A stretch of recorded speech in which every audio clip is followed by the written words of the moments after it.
Hey guys, this is Mandy from Light on Earth. So I accidentally discovered a really cool technique that I'm going to be using a lot more in the future.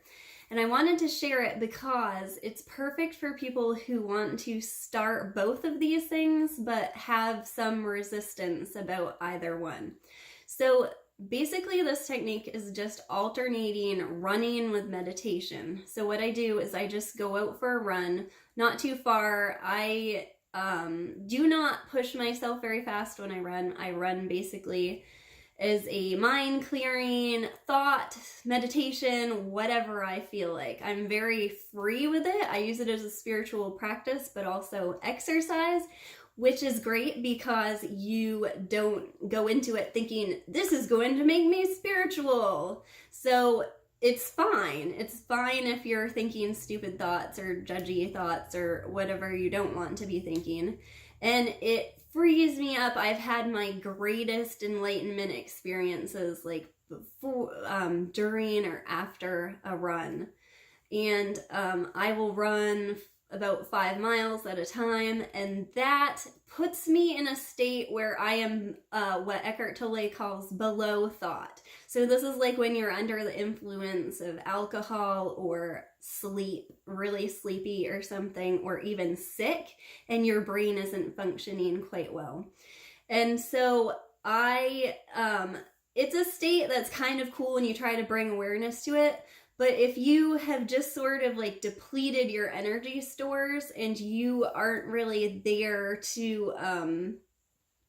you aren't there completely, you're not getting everything out of that experience that you could be, which is why this alternating with meditation is awesome.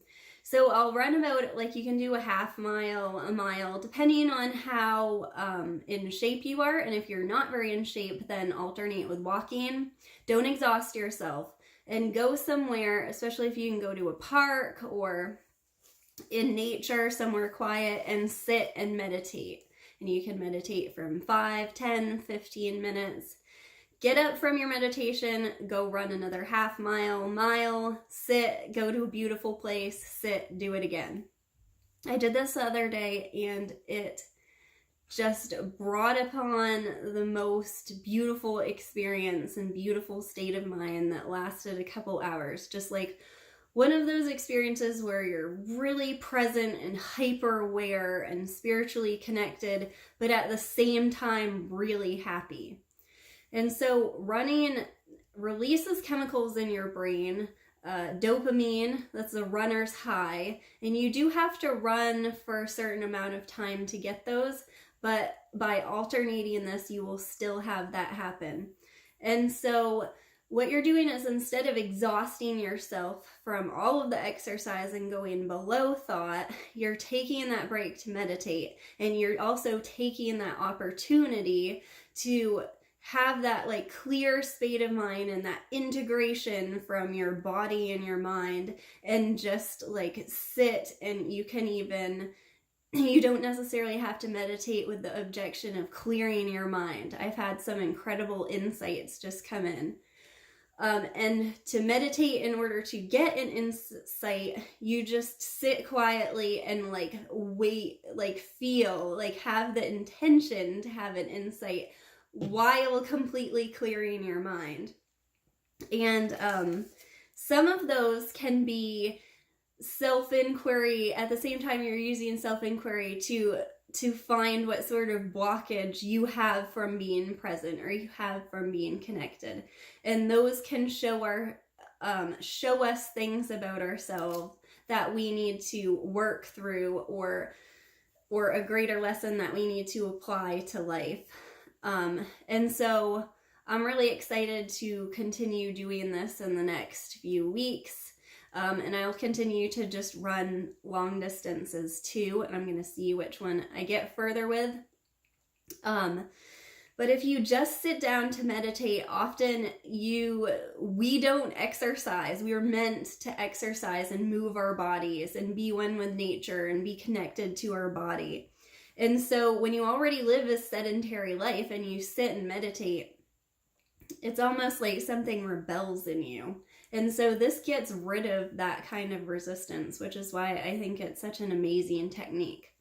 So there's people who are really extreme with running meditation. There's people who do ultra marathons, and that kind of thing is awesome and amazing. Me, for myself, I really try to avoid extremes because I have an addictive personality. And so I constantly try to bring myself back to, am I doing this because I am really needing to get something from this thing? Or am I doing it with a more free, loving, being open to what happens kind of attitude?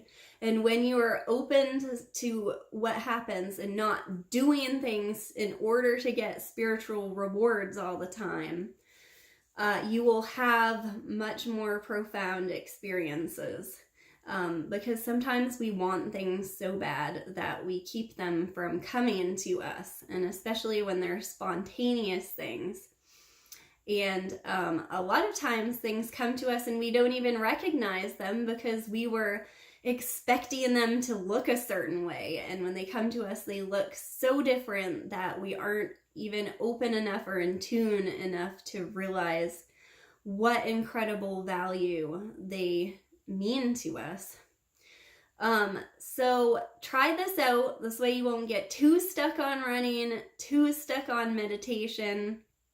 And when you're running, it has a way of making thoughts flow. Some of the best writers, some of the best thinkers run, but it also really helps with your meditation too. So it's just an amazing combination. I really suggest you try it out. I hope this video was helpful for you today. Thank you for watching. Leave me a comment. I'd especially love to know if you try this, if you found it useful and helpful, what you got out of it. Thanks for watching. Bye.